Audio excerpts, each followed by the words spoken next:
Hi, I'm Dr. Jeff Glad, Chief Medical Officer of FullScript, the leading healthcare platform for providers to prescribe healthcare's best supplements, drive better patient outcomes, and scale practice growth with unparalleled efficiency.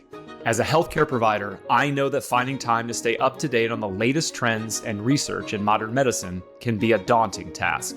That's why I'm excited to share a cutting-edge supplement course our team of medical experts worked on in collaboration with A4M and several industry experts, designed to help you navigate supplements and make more informed clinical decisions.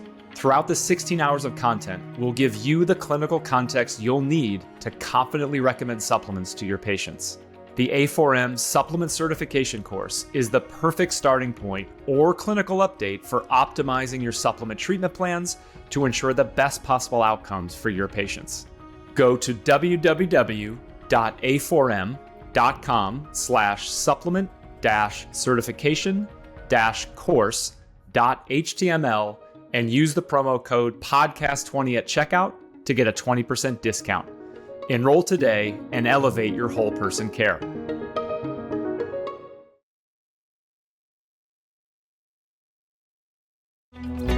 Welcome to Redefining Medicine, an intimate and personalized program that illustrates a different side of the practice of medicine. Our in-depth conversations will focus on the physicians and practitioners who are redefining medicine through their integrative, functional, and holistic approach to health and well-being.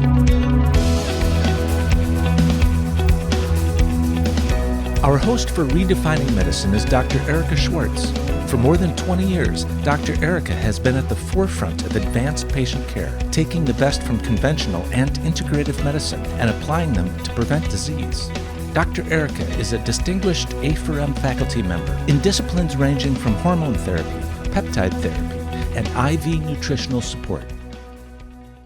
Hi, we're back in West Palm Beach at the Spring Congress of A4M, and it's an amazing event. We have spectacular speakers, academicians, clinicians, people who are actually changing the face of medicine. And I'm really happy to be introducing and speaking to Dr. Joel Kahn, who's the functional cardiologist. Dr. Kahn, nice to have you here. Thank you for joining us. I'm very honored, and this will be a good conversation. Thank you.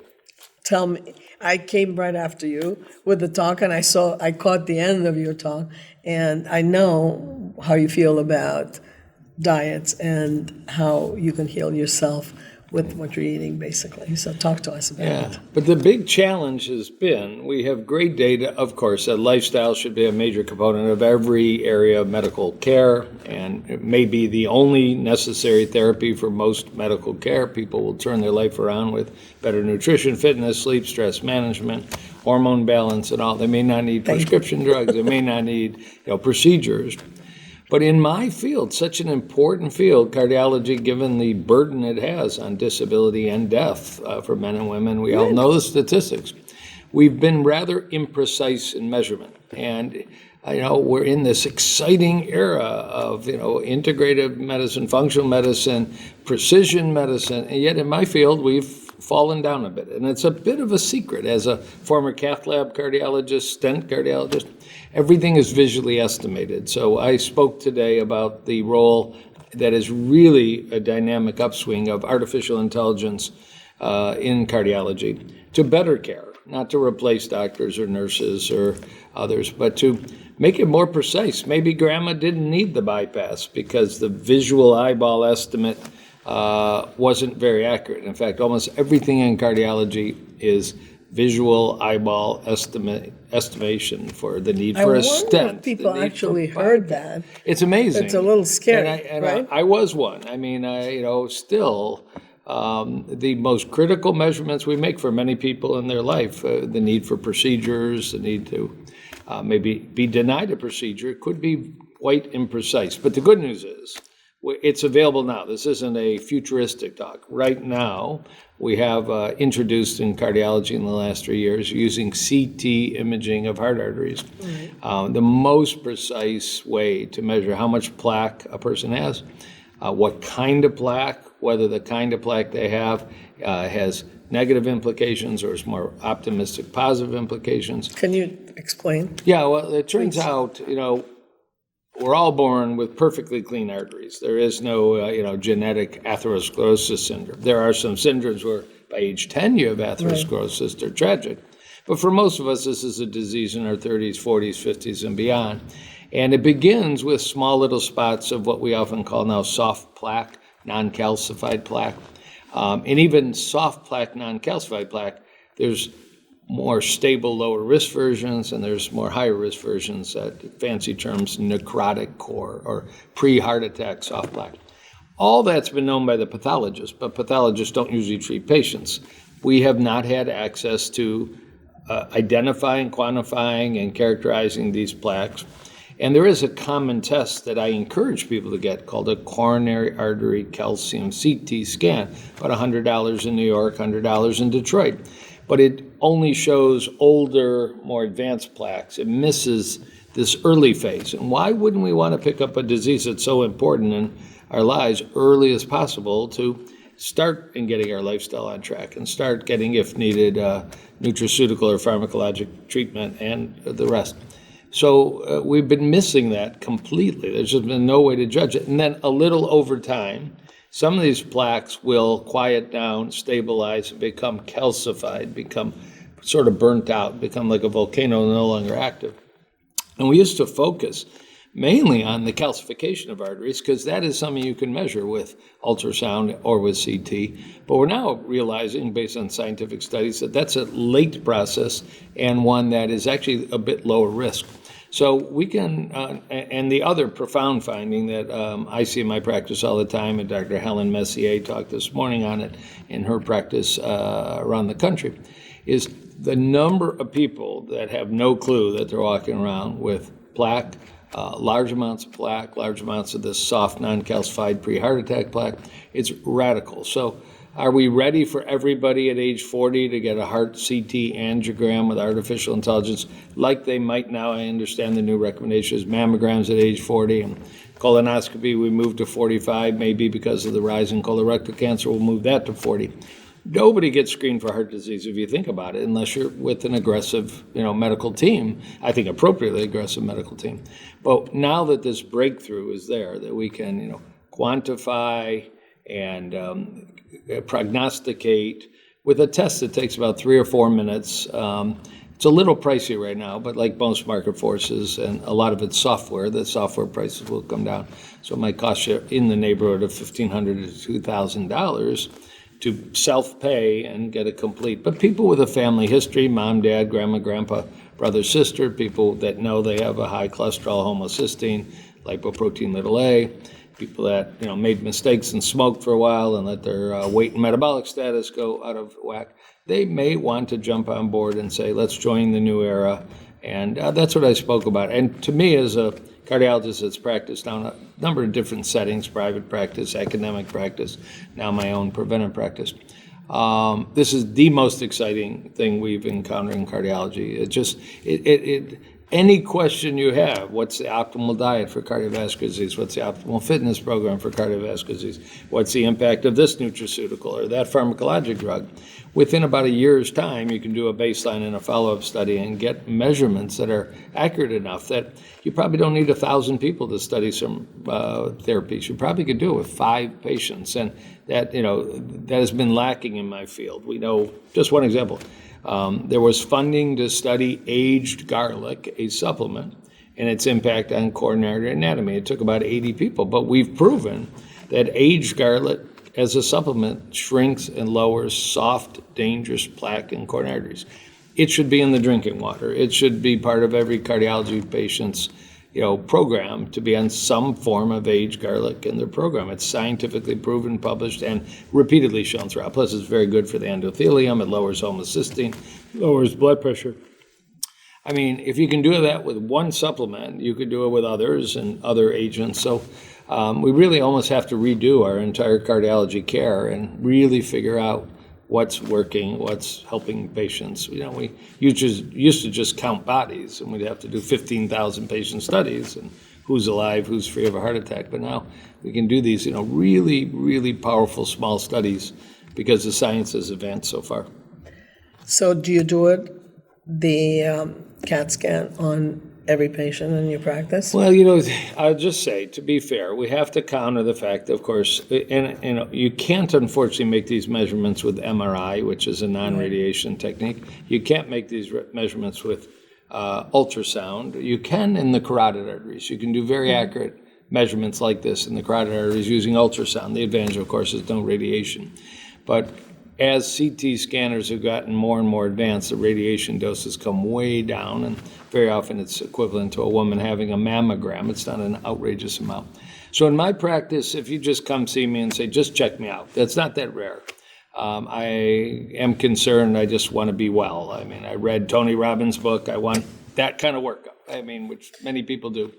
I'll usually get a heart calcium CT scan. It's only $100. It's very low radiation. It's widely available, but you do need a doctor's prescription.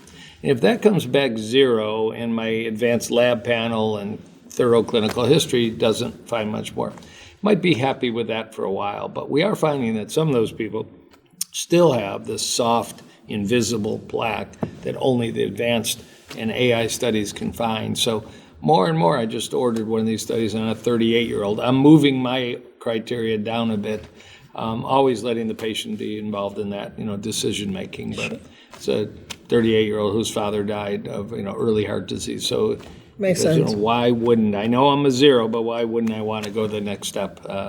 I'll do whatever it takes to, be alive for my young kids. When you hear that, you order the studies. Of course. What do you find? How do you change your treatments? It's not a cookbook anymore because, Right. every patient can become their own little lab between the lab blood work, urine, saliva, hormone testing, and then these imaging studies, everybody becomes unique. Literally, I find I'm getting more aggressive. I'm a holistic, integrative cardiologist. I'm using more diet, more supplements, sometimes even more pharmacologic agents. We're finding disease early. And it takes a motivated patient. I keep telling these people, this is a 10 to 20 year plan we're working on. No, you're not having a heart attack today. No, I'm not here to make you scared. But if you were being told in 10 years that you were facing a bypass or a stent and you could make changes now, would you want to know where you stand, and would you be willing to make the changes and work together? And there's a lot of people that totally buy into that because they see it in cancer care all the time, and they see it in other aspects of medicine. But cardiology, we're so busy and we have so many patients. We just wait till you're in the emergency room, and that's when care begins. And that's such an inadequate model. And obviously, we need to figure out how to get this out of the functional world and get it into standard practices, early detection. I went to a luncheon 2 days ago with the CEO of a $10 billion hospital system, and they're building a massive program in Detroit. And I raised my hand in the Q&A. I said, it's amazing. You're going to have the best ORs and the best ICUs and the best private rooms and the best technology, but, how is this going to affect the entire community in terms of your preventive health program so that you might not be a full hospital? And he threw you out. Yeah, well, he told you to leave. actually knew that was going to be my question.